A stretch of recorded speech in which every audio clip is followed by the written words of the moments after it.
Alright, ladies and gentlemen, boys and girls, children of all ages, this is the 3:33 p.m. podcast. We are FootBoleh, the Asian voice of football. This is the 3:33 p.m. podcast where we discuss the hottest topics as well as debate between legend and future legend. With me, we've got three different guests. It's very when's the last time I ever had this much and these guys? So first we have the admin from LFC Cop Talk, Dominic. We also have Jayesh with me and also a guest from D2D.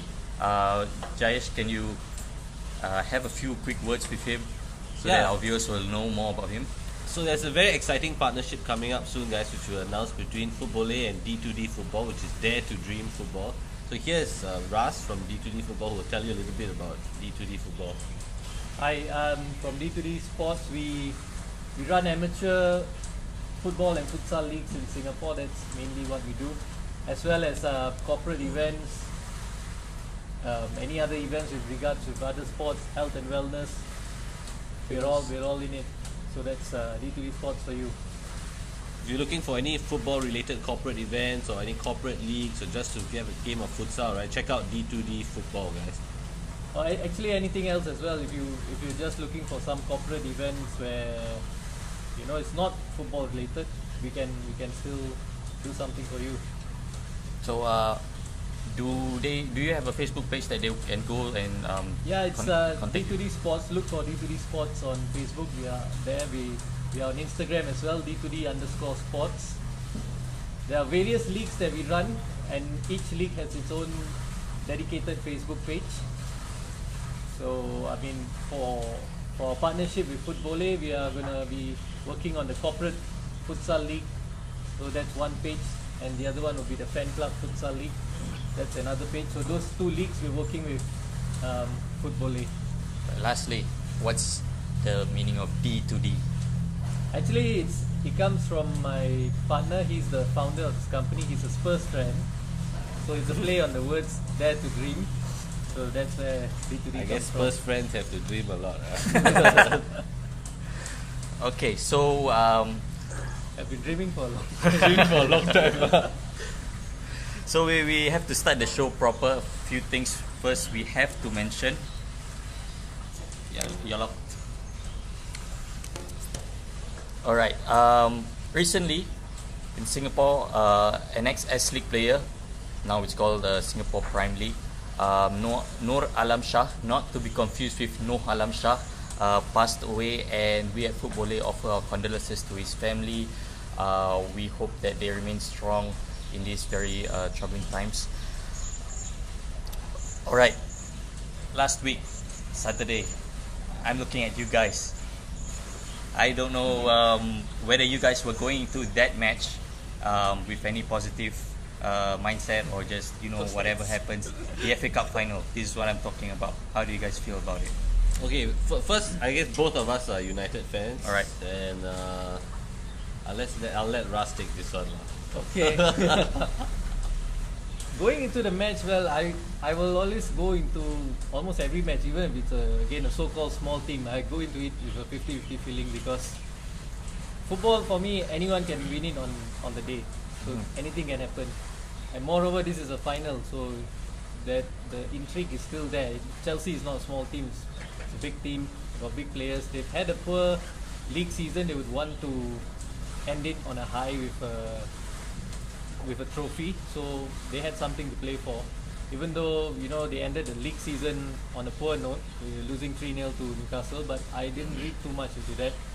I felt that the final would be a game on its own.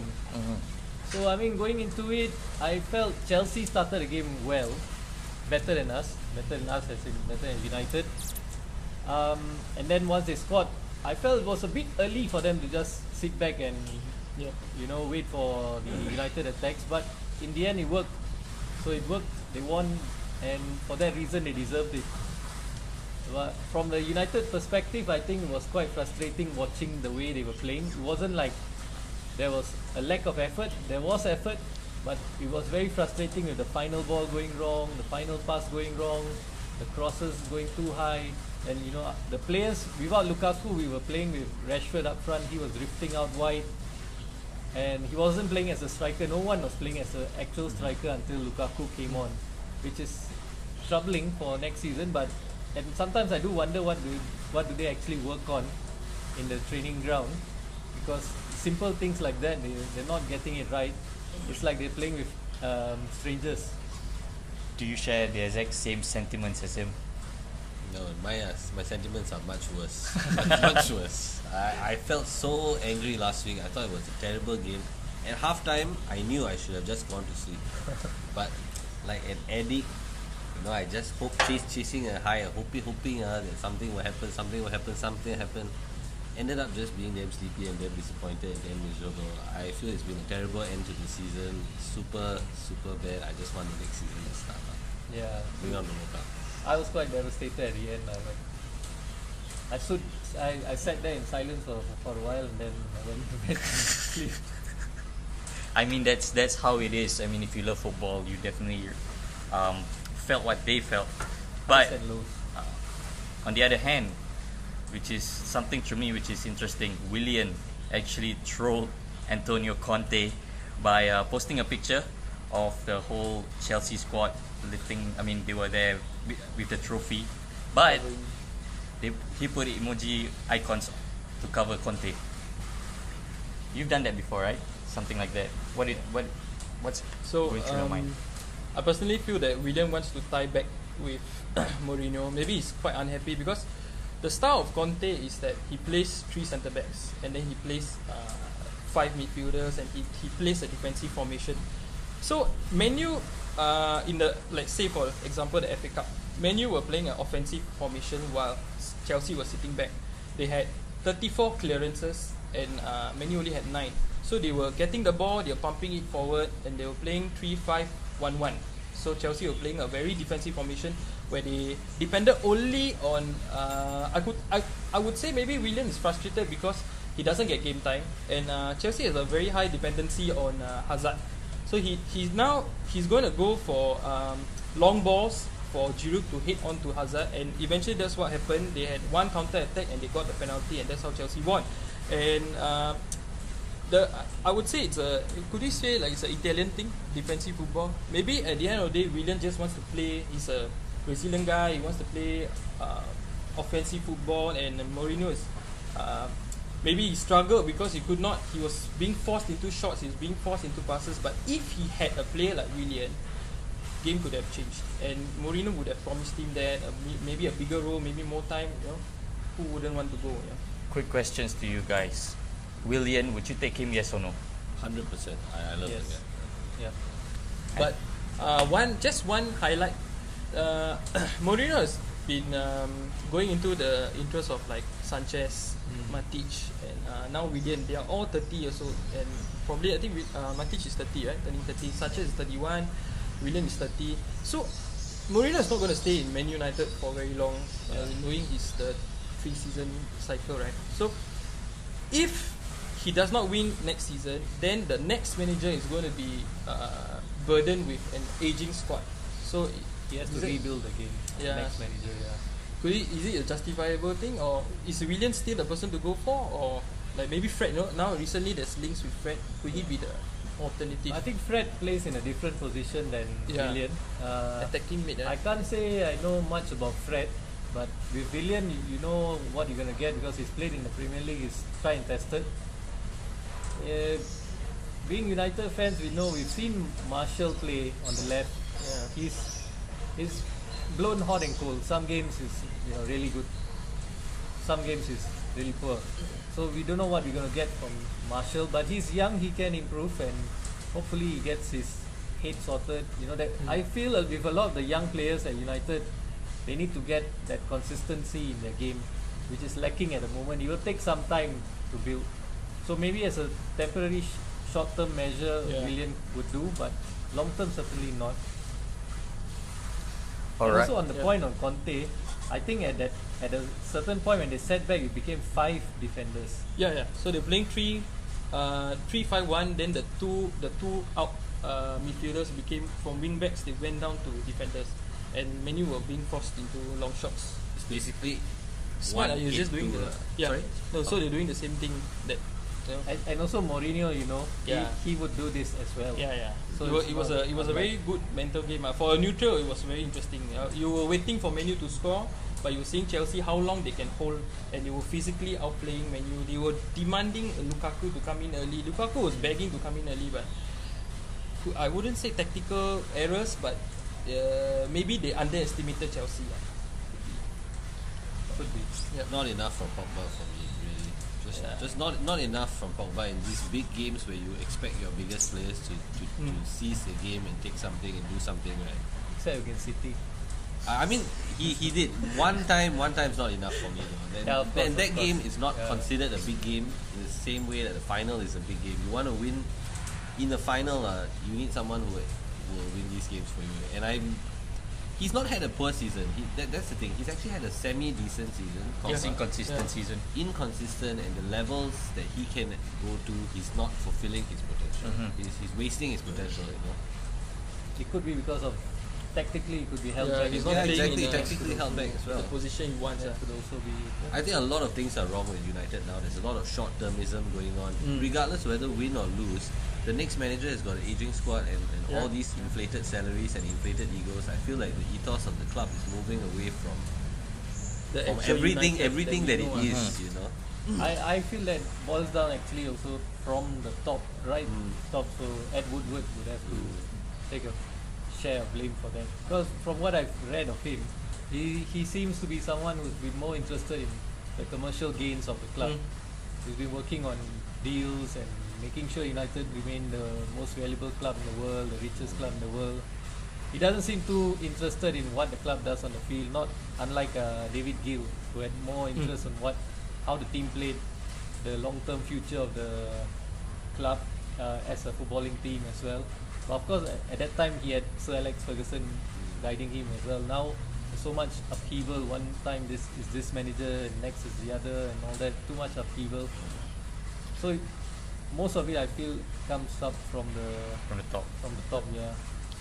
So next. You guys, you listen to him, and they guys definitely know their stuff regarding upper hierarchy at United, the managers. But one manager that definitely would not be joining you guys is Unai Emery, who's joined Arsenal. Great manager. What do you guys think about it?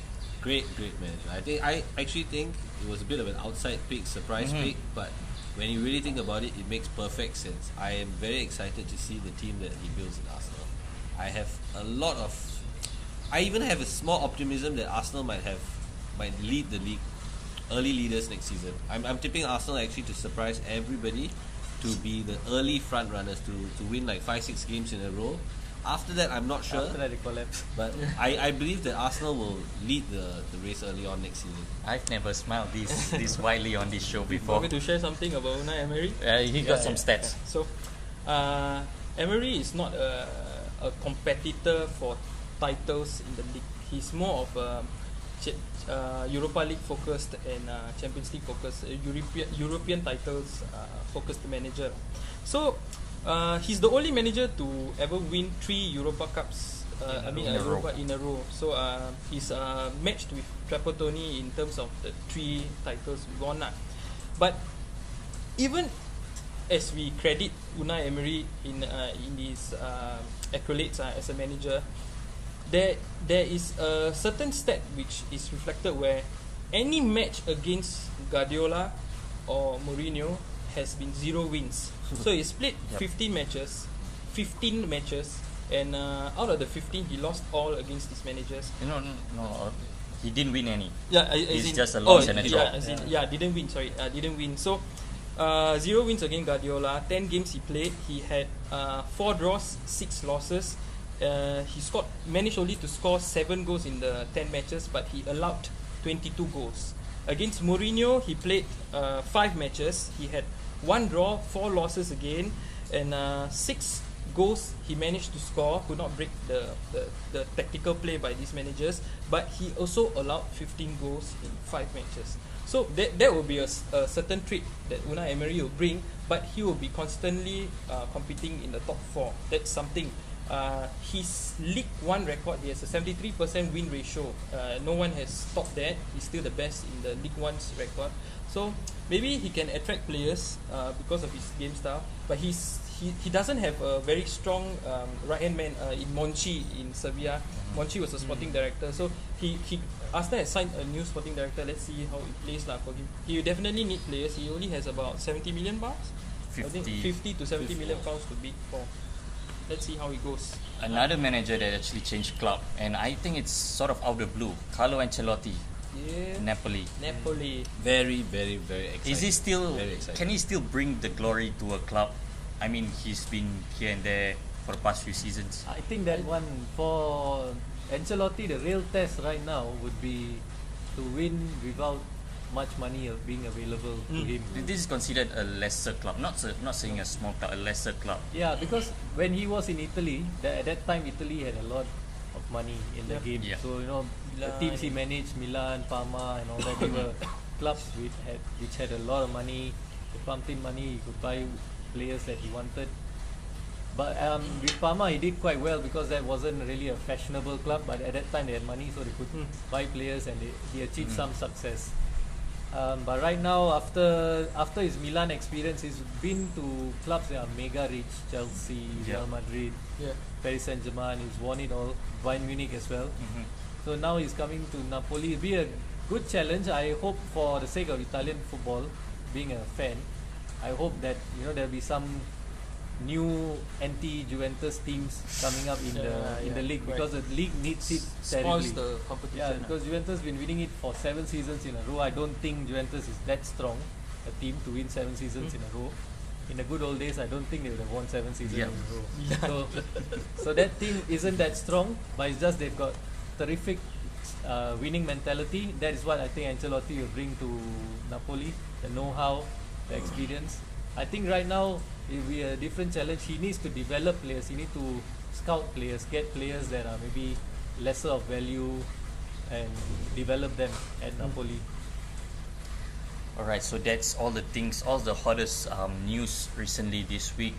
So we have to get on to our next segment, our usual segment, which is a topic. And tonight, being a Champions League final, I know you're up for it. Let's relive some Champions League moments, alright? Champions League to me has been very iconic club competition, as far as I know. So there's definitely a lot of moments. I don't know about you guys. I have tons of moments that I could remember, and I do remember. So first of all, let me ask each of you, starting with Rais, what's your best moment in the Champions League so far? Of course, when my teams win, that'd be the best moments. So So it'll be of 99 when United won. 99 when United won. 2008 when United won as well. which one would you prefer? Neutral, 99. 99 was very dramatic, but I think 2008 was also dramatic. But 99 was more dramatic. That was the first time in a long time that United won the European Cup or Champions League. I have a favourite Italian team as well, so that's Inter, and they won it in 2010, so that's also memorable to me. But you remember the manager of Inter back Yeah, then? of course, Mourinho. That was Of a course. treble as well, right? Yeah, that was a treble. Diego Milito. Yeah. But So that time he one- was working. I mean, it was working for him. Yeah, it was working for him. Generally, going off topic, for Mourinho, I feel that since he's been at Real Madrid, he's gone a bit off the boil, and I don't think he's managed to evolve himself since then. So he's a bit stuck in a rut. I would like to see him develop and change and move on with times a bit more in terms of his tactics and strategy. But again, that's off the topic. Just one more Champions League final that I would like to point out on. The earliest memory I have of a Champions League final was AC Milan thrashing Barcelona 4-0. That's a long time. That's 1992. 1994. 1994. 1994. That was a very long That's time a ago. special game as well. Yeah, because that Barcelona team, United played them in the group stage. United got hammered, and in those days they had a strange rule where players got to be from a certain. You're only allowed 3 foreign players in your squad to play, and for United, so if you're Englishman, you're Northern Irish, Wales, all these were considered as foreigners.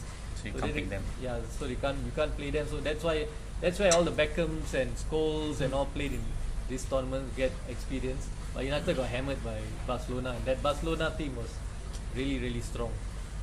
AC Milan were no pushovers, but they went into it as underdogs and they thrashed them 4-0. That was marvellous. Jayesh, what about you? Best moment? Is it the same one as him? There's only one.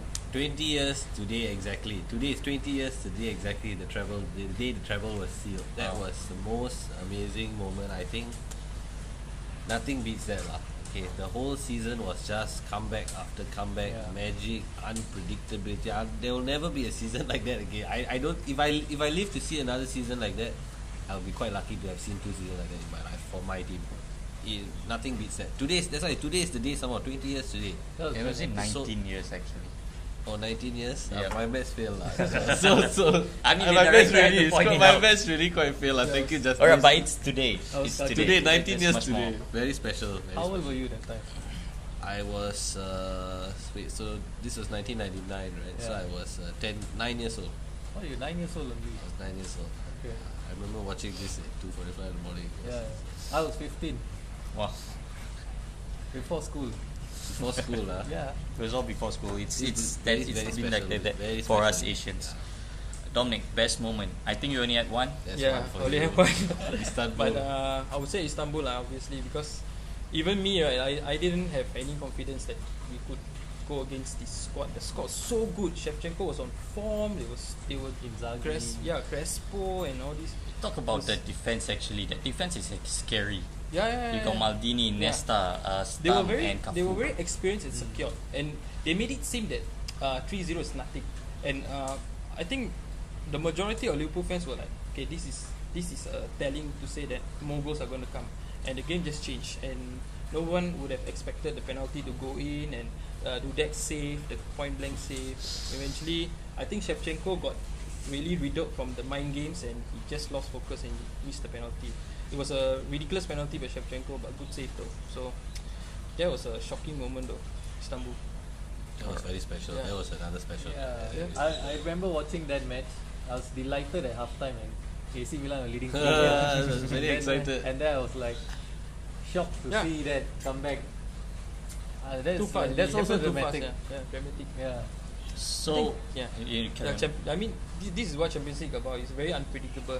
Even tonight's match, I'm not going to say anything. Even if they ask me, so I because You're gonna have to later on. yeah, no, I cannot say. Yeah, so it's very things can just go haywire or things can just go one way. So Real Madrid are extremely confident. They have already printed jersey saying that this is the third one. So let's see how it goes. Alright, so you all have your favorite, best moment. So far from what I gather, it's actually finals, right? Yeah. Besides you Yeah, guys, finals. which one of those that you mentioned is actually the best final you watch? 99. 99, still the emotional one. Yeah. Alright. So the next one that I have to ask is a match that's not a final, if you can remember. I know which one. That's for sure. You can go This first. will be away at Juventus in the same season. United. The Right. one where I think Yeah. someone got a red card or something like that. Nobody got it. Nobody got a red card, But it but got suspended, United, Ah, Keane got a okay. yellow card, and then Keane he and couldn't play the Scholes. final. Oh. Both couldn't play the final Yeah. after that one. 2-0 down, came back to win 3-2. Wow. I think York and Cole got the second and third one. Now, Roy Keane his best game in a United shirt. Yeah. Unbelievable. Really unbelievable. Dominic, any match you can think of? It's not a final. It doesn't have to be Liverpool. Maybe this Liverpool Chelsea, the Luis Garcia's goal. That was it was almost like a punch in their guts because they were very irritated. They were protesting, but we were like walking away because we played dirty according to them Another one would be the Europa League not say qualifiers, the round where we played against Dortmund, and Dortmund was already leading by away goals, but we came back with Lawrence header in the extra time. I was watching with another admin Prabhu, and all of us were speechless. We thought like of all people, Lovren had to score. So that was a really good game. For me, anytime beating Juventus is good. Yeah. I completely dislike them. So sorry Juventus fans. But Because you support Inter as well. Yeah. I mean, fan of Inter as well. So anytime where United came out against Juventus and beat them in the 90s, Juventus were a really strong team at that time, and we found it difficult to beat Juventus. So eventually, when we started beating them, every win against them was sweet. For Inter, I think there's one where we played Real Madrid and at San Siro, and we came from behind to beat them 3-1. Baggio special scored 2 goals, so that was also a special Champions League memory. You know, we have a proper host actually. We are stand-ins today. He's completely opposite of you actually, because you're United die-hard and he's Juventus. Liverpool. You're Inter and he's Juventus. I think today wouldn't be a think it great But he's day. more of a Buffon fan lah. Would have been perfect to He's get these supposed- two opposites. So he's obsessed about Buffon. He feels that he deserves something. So we could say Buffon, that, I mean, yeah. he deserves something. yeah, good guy, humble guy. He got World Cup respectable. already, lah. It's He, okay. That's the Ballon what d'Or. he said at the end of the game against Real Madrid this season soured things a bit for me, because I thought he was a real good, nice guy, gentleman, sporting and all that, but Oh, I think yeah, he didn't take that very nicely. I Mhm. expected better from him, but that's I think guess the- that's the human emotion sometimes Yeah. get the better out of you, At the moment. yeah. So the next one we have to pick. Try not to pick the Liverpool one for this one. I'm challenging you guys. Unexpected winner. I'm not saying from the final, from the start of the whole tournament. Porto, Whole tournament.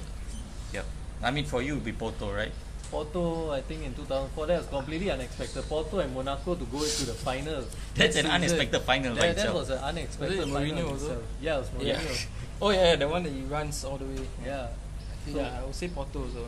Chelsea against under. Oh yeah, yeah.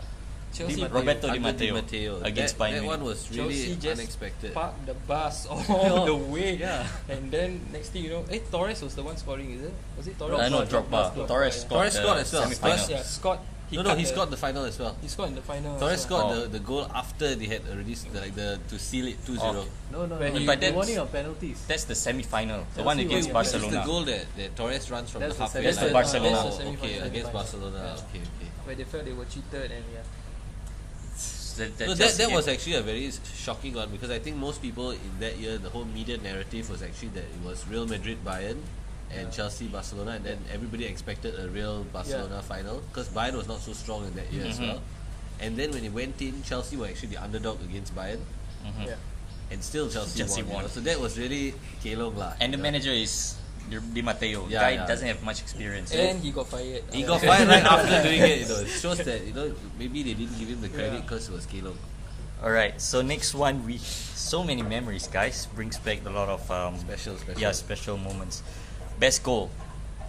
Dominic first. Oh man. Best goal. This Salah this- tonight. No, I think Kidding. this Hakanoglu, the long shot. Chahanoglu. Chahanoglu. I Yeah, don't know how to pronounce his name. Hakan Yeah. Chahanoglu. Hakan Chahanoglu. The long shot where he took a free kick but he went in. I was not expecting him to go in. He just swerved in. which- Can you remember? I against cannot which remember what's the team lah. I But think that goal was quite. When he was Bro, staying at, by- still by playing with Leverkusen. Leverkusen. Yeah. That was a very good goal. You have to check that out. The free kick, right? Yeah, it was a free kick. It was not even like the ball was in play. He just took a shot and the ball just swerved in. That was quite good. You guys? Any goals you can remember? Honestly, I feel like a lot of Champions League goals are kind of scrappy, and I mean Yeah. they are nice ones, but a lot of the biggest ones are a bit scrappy and not super screamers. But I would say the one that I can remember is probably Ronaldo's bicycle kick, and that was Oh, Yeah, actually, his that last, the recent one. That was yeah. actually really pretty good That one. was really good. Against Buffon. Or that one Yeah, Ronaldo scored against Porto when he was playing for United. Yes, Oh, the That long near shot, the yeah. halfway line. that was good as well. 46 That was good meters. as well. Oh, Zizou. Zizu as well. Yeah, the volley, yeah, yeah, the volley. volley. Yeah, and that was in the final as well. Yeah. That was, Okay, yeah, that that's was in the really, final. really good goal in the final. Right, last two, and this is sort of linked. Best team to never win. Never win the Never Champions win. League. Not the Europa Cup, but the Like I mean never, Europa, never, ever, European or Cup. never to win in that season. Never. Never, ever. Arsenal. Arsenal, yeah, I would say Arsenal. really, bro. I'm sorry, man. Arsenal. Really, I mean, right. Who else hasn't won it? Spurs, I guess. If you want to consider them as good as No, Arsenal. no. I mean, so talking Spurs- about the Champions League, Sit down. maybe Celtic. Something have won before. I mean, that's They the have European Cup. Cup. I'm talking about Champions League since '92. I think since the time the Champions League became the European Cup became Champions League, I don't think Celtic has had a squad Dominated. that's Yeah. really strong to win. I think Arsenal had a squad that was strong to win. Luckily, they didn't win at the time, but You know- yeah, they are the ones. You guys have best moment in that your clubs won the Champions League. I don't have a best Atletico, moment. So man. I'm glad. Yeah, Atletico Madrid as well. is probably the best. I team mean, that right have now won. Oh, they yeah. are kind of Atletico strong Madrid. up Them there. too, yeah. They I came don't very like close. They've come the closest. Lost Yeah. in two finals. Headers and Yeah, true. extra time, right? For them, it's I think very Yeah. very painful. You know, to be a. Even Dortmund also can say. But Dortmund Yeah, actually won they it were in the playing- 90s. Dortmund have won, right? They In won the by 90s. Before lah, but recently They recently, yeah. they came close, then they lost to Bayern Munich also. That's the only one they went to the Yeah. final. Yeah, all German final. So the last one actually is best player to never win. I'm pretty sure you guys have unique answers for Yeah. this. Never win the Never Champions- win the Champions League. That's easy. You seem like you have an answer. No. Actually, I don't. Right. I have an answer. Alright. Two, Baggio and Cantona. Oh. It's Cantona because he Yeah. wasn't playing the 99, right? He retired before that. He actually, I probably feel that we United did go to the semi-finals to play Dortmund in 96, 97. So he had a lot of hope in United actually winning that season. Mm-hmm.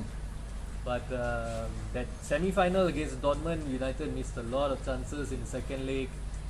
They lost both legs 1-0. But in the second leg itself, with the chances they had, they could have turned the game around. United missed a lot of chances. Cantona missed chances as well. So I think that was the catalyst for his retirement because he probably felt that he's won it it's all time. in England.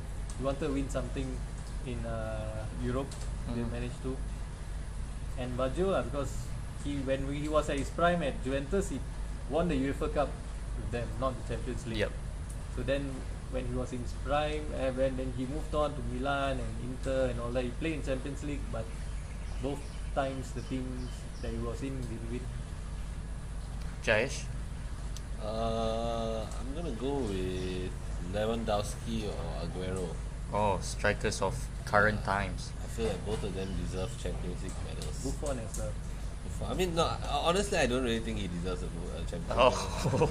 Like, I think, I'm not one of those people who thinks like, oh, he should get a Champions League to complete his set. Like the fella got quite a lot already. Like, if you don't win, you don't win. It means you're just not good enough. You know? But for Lewandowski and Aguero, you feel that they I feel that if they were in the right team, they would actually win. You know, if they were in Barcelona, Real Madrid, they would unlucky actually have won the Champions League for sure. For me though, it's Thierry Henry. Super player. I wouldn't say he was in the wrong club. I felt that Wenger's focus shifted from the Champions League to the Premier League because he wanted to stay unbeaten, and that was the closest they came to. But shocked everyone that he prioritized the Premier League. I mean, for the unbeaten sake, and Thierry Henry was also very upset. So I think he's a very reputable player who deserves at least a Champions League. So, yep. He doesn't have any with Barcelona. no. Barcelona. No, I don't He remember doesn't because think so, he though. came in Cannot at remember. 2000. No, he did. When they beat United. Oh, 2008, Oh, so 2009. then, yeah, so it's Do you have omitted lah. He didn't anyone have- else? No, I don't have anyone else. Bergkamp, Ibrahimovic. I guess. Ibrahimovic. Oh, Ibrahimovic has. Yeah. I think no, he has the title with Barcelona. I think. No. No, When he no was at Champions League. when he was at He was only there Barcelona, for a season, Yeah. and that's the season. Actually, he yeah, lost. Ibra might be the best player without a Champions League title. Yeah. Actually. when he Oh was wait, at does Barcelona, he have one with Ajax? No, No. No. that's way a long time ago. No. He didn't have He one. wasn't in Ajax. the Ajax team that won the Yeah. Champions League. He was too young. Oh, I guess then it's Zlatan. Yeah, then. Ibra. So Yeah. this is Zlatan. So that's all we have for the Champions League past. We relive all the moments, all the goals, all the matches, all the players. Right now we're gonna go on to a sort of new feature where we call our fan. Hopefully we're able to get through to him. He's not local lah, so He's from just be India, patient. Yeah. and the reason why we chose him is because that reason why we chose him because he's actually Real Madrid fan in commemoration with tonight's match for the Champions League final. Actually, there's one more player, Ronaldo, the Brazilian Ronaldo. Oh yeah. He has no Champions League. No. He doesn't have any Yeah, chance. With doesn't- Real Madrid. Luis. No, The No. year that they beat United. He came in after no, that. they lost the to final. Juventus. Oh, the year that they beat United. They lost to Juventus in Speaker. semi-final. That was an all-Italian final with Juventus and Milan. Hello. Hello, Rudvish. Hello, Jayesh. Can you hear us? Yeah, I can hear you. Okay. What do you feel about Real Madrid's chances tonight? I think they are the favorites to win it. They are the favorites to win it. I guess they'll... Yes, I can hear you. Why are they the favourites to win it? They are favorites to win it because I think they have experience of playing. Most of the squad has experience of playing in fourth crucial final due to this. So what if you lose tonight? I mean, what's it for Zidane? Whatever, it would be a disappointing season So because the La Liga has already been lost and the CDR also has Barcelona has won. So I guess they'll need to win this to turn the season around. all right, I think that's all the questions we have. It seems like busy over at your place, and we're running out of battery actually. No, I'm not busy right now. Who's gonna score the winning goal, Okay. Rudvish? Last thing first. Who's gonna score the winning goal tonight? Ronaldo. I hope Ramos. Ramos. Oh, yeah. Someone Ramos. The header. 90-minute headers. In the dying minutes. He read your mind. All right. Okay, Rudvish. All right, that's all we have, Rudvic. Thank you so much for Thank you, the call. Rudvic. Good luck to your team tonight. Thank you. Bye.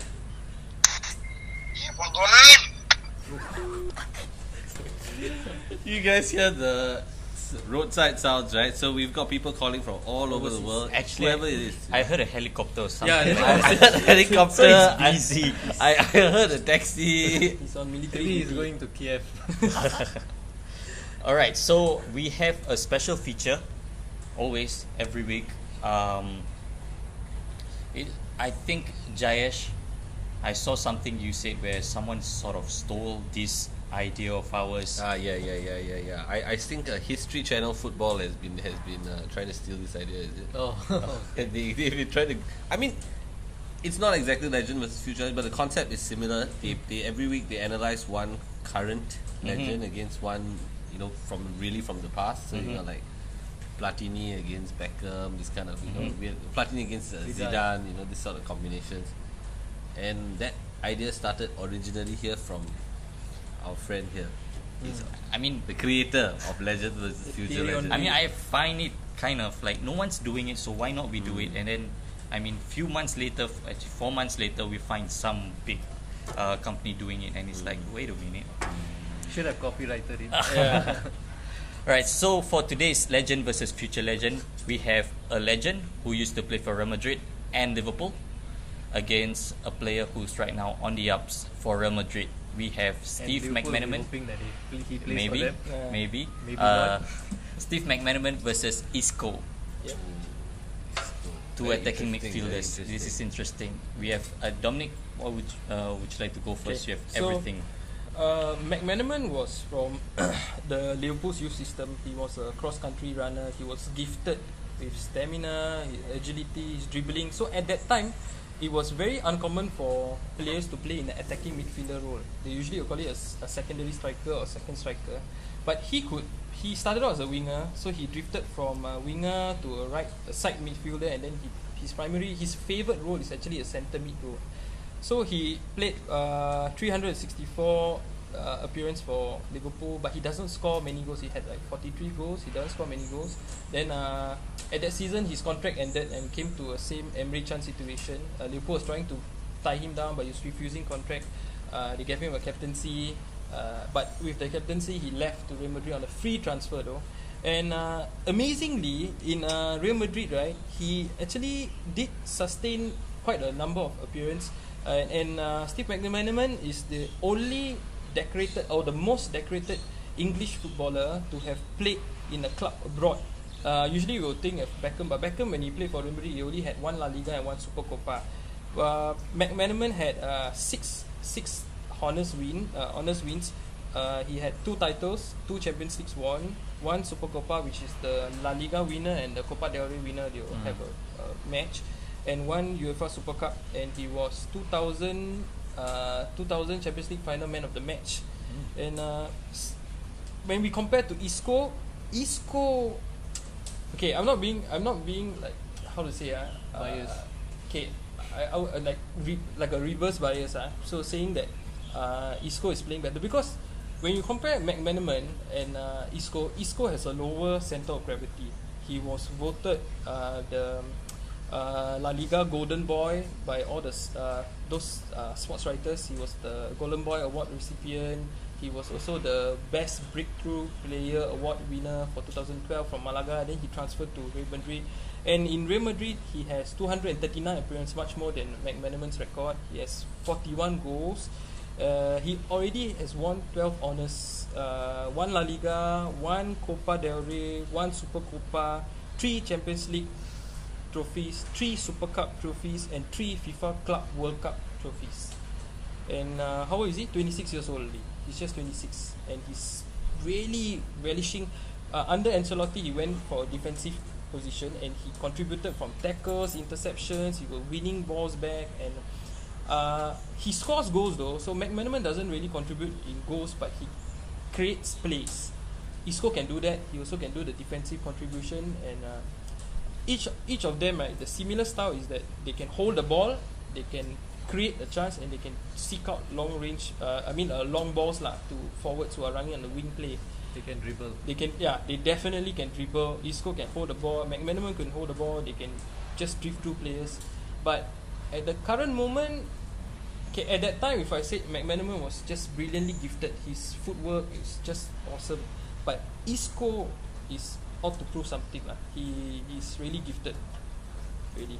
So who would you pick? I would say at the current football state, I would say Isco.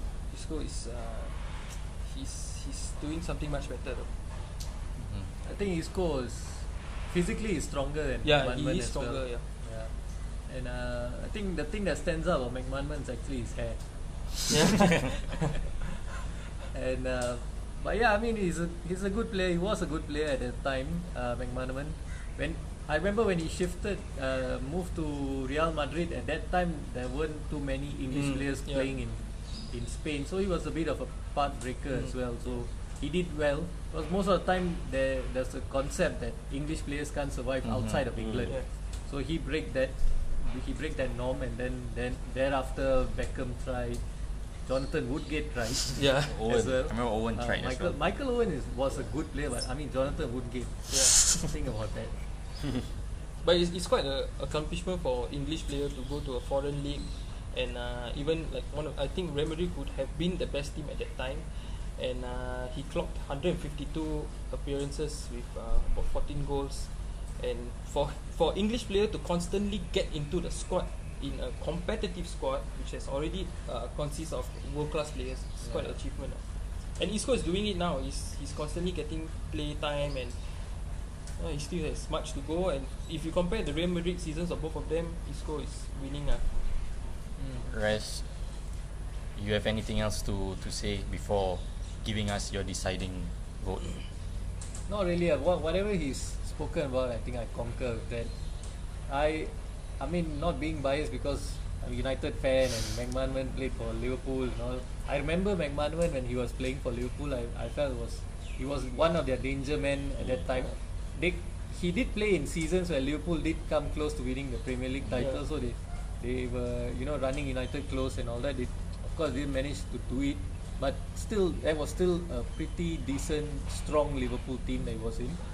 And at Real Madrid, I remember he struggled first, and then slowly got into the team. He was a deciding factor in the final. There was an all-Spanish final with Valencia. Valencia. 3-0. Yeah, he scored one of the goals. Was quite a good It was goal a as well. He volley, scored. I think it was a long shot. Volley. It was a quite good goal he scored. But I think Isco has a bit more than McManaman.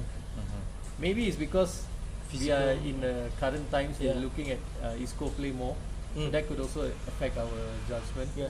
But I think Isco. Isco for you. Are you gonna defend a Liverpoolian, or are you gonna go Isco as well? I'm okay. Honestly, McManaman's a decent player, but this one I think is a bit clear that it's Isco. McManaman had a very unique style. I think that's what I remember him most by is his dribbling style. Yeah. He had a lot of step overs and shimmies, and he looked like a very gangly fella on the ball. You know? So it's quite interesting to watch him play, and I think that's what struck me most about him. But I'm going to say something slightly controversial. I don't really consider him a legendary player. I feel like he's a little bit like Nani.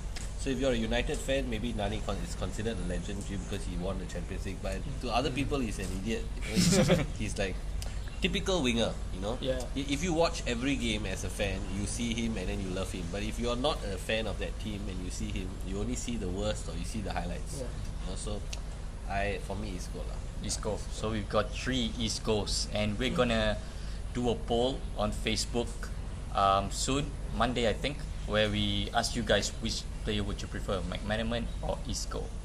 So up next, we're gonna have our second and last caller for the day. He's a Liverpool fan. I don't know what he's gonna say, whether he thinks he's the favorite or anything, but he's Justin. And hopefully he picks up. This is Justin Danasamy. From Hopefully he picks up. Singapore. Yep. Why do you call it normal? Safer bet you.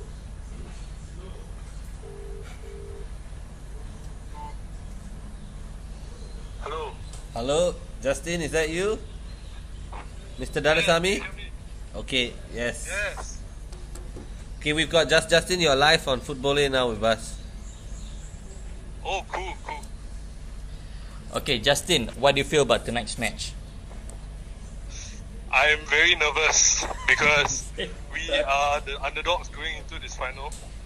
We have been underdogs this whole campaign, and right now we are in a position to actually win, which is very scary, but also potentially very could be a game-changing season for Liverpool and English football as well, because we haven't had a winner in the Champions League from the EPL for a very long time. And if you guys are going to ask me about a prediction, I don't really want to give a prediction because I'm very superstitious. Hello. All right. So you said that you've been underdogs the whole campaign. Tell us about your season actually. How do you feel about Liverpool's season as a whole? This season in the Champions League or in the Premier League? Overall, Champions League. or you want to go Champions League, which is okay. I think in the Premier League we kind of lost a bit of gas towards the end. We could have actually finished third, but we ended up finishing fourth. Even though we still have Champions League football next season, we still have to play like an extra qualifying round. Aside from that, it's been pretty disappointing because we got out of the FA Cup and the League Cup.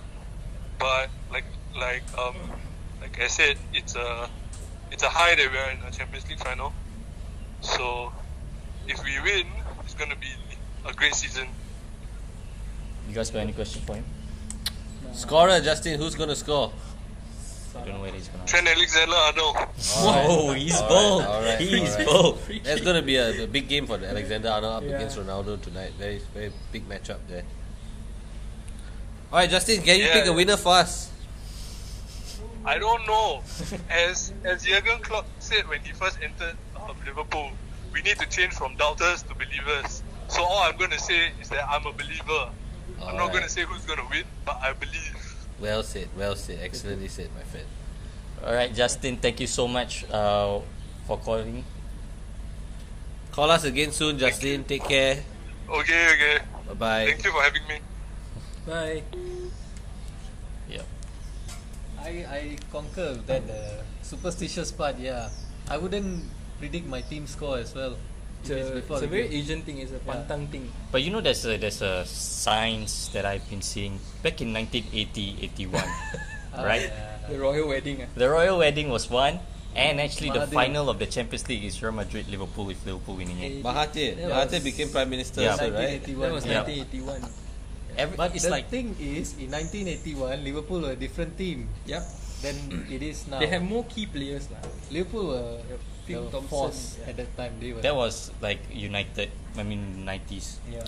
Honestly, I don't know about this, but I feel that this is the strongest Liverpool team that I have known.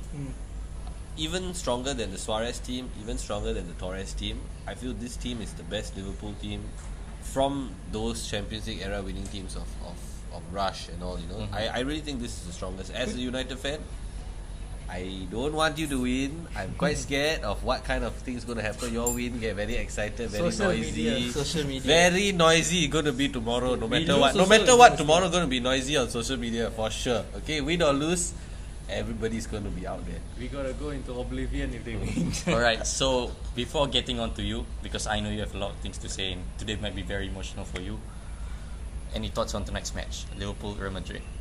Yeah, as I said about the final last week, it's 50-50. Anyone can win it. Real Madrid will go into it confident because they won it 2 seasons in a row. So they've got experience on their side. But would they be overconfident? That could be their downfall. They shouldn't go into it being overconfident.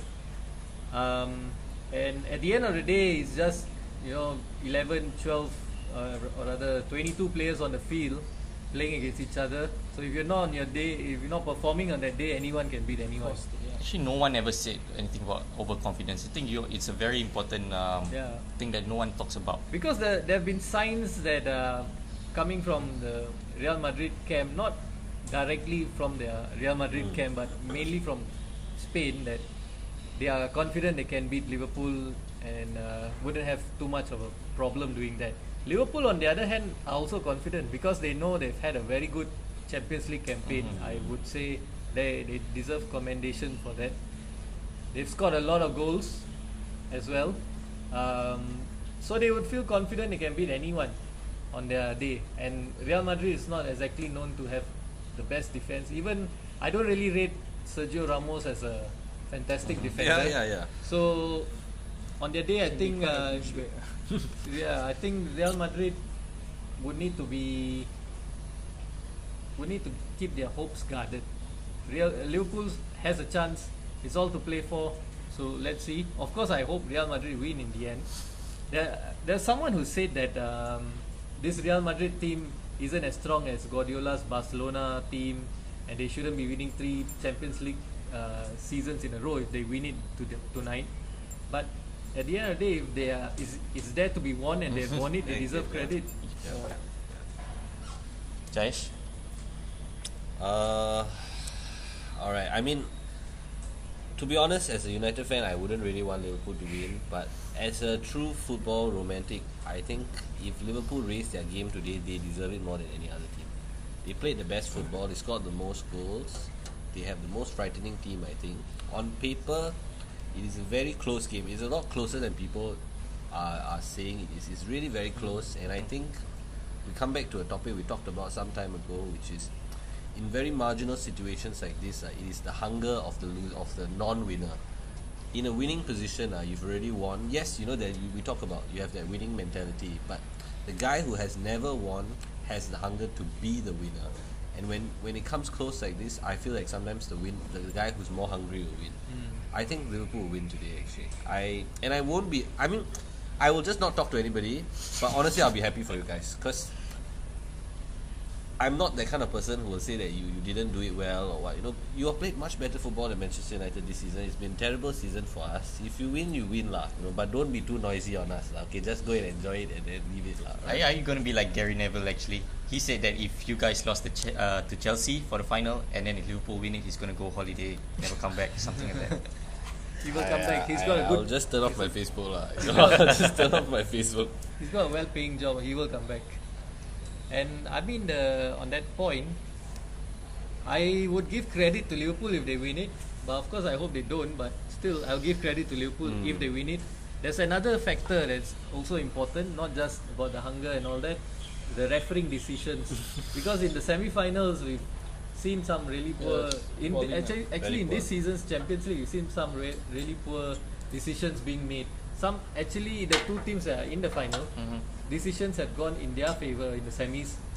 Not that it's had much of an impact, had a big impact between winning and losing, but it might have made a difference if some decisions went against them in both semi-finals. So that can also be a factor. Interesting. Another thing we never thought of actually.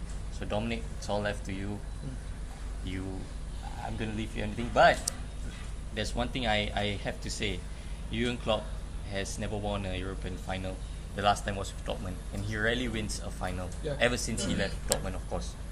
I think it comes down to the hunger, like what they said. So, the fans are already chaotic in Kiev, and Liverpool fans are just taking over the place. I've not seen much of the social media on Real Madrid fans, and I believe it will come back to the Istanbul. I wouldn't compare Istanbul thing, but it was more of the fans keeping up the belief, and I think as fans we should always maintain the belief. Win, lose or draw, you should always back the team. So if they don't win it, it is an experience. It shows that Jurgen Klopp is capable of reaching a final, which is already an achievement, and he will definitely improve. And it is also a chance for Salah, who has been who has had an amazing season, to win the Ballon d'Or if you win the Champions League. And it is also a lesson for Real Madrid if they lose, in terms of their overconfidence, to never underestimate an opponent. So a final is very 50-50, like what you said. So I cannot decide, and it's very it comes down to many factors, even injuries or referees and fan factors, and injuries as well. Yeah. You never know what if a key player gets injured or sending early off. All right, so Predictions. I'm not gonna. If you're not gonna, I'm not gonna. Yeah, I know. I'm not. I have to respect him, you know. Yeah.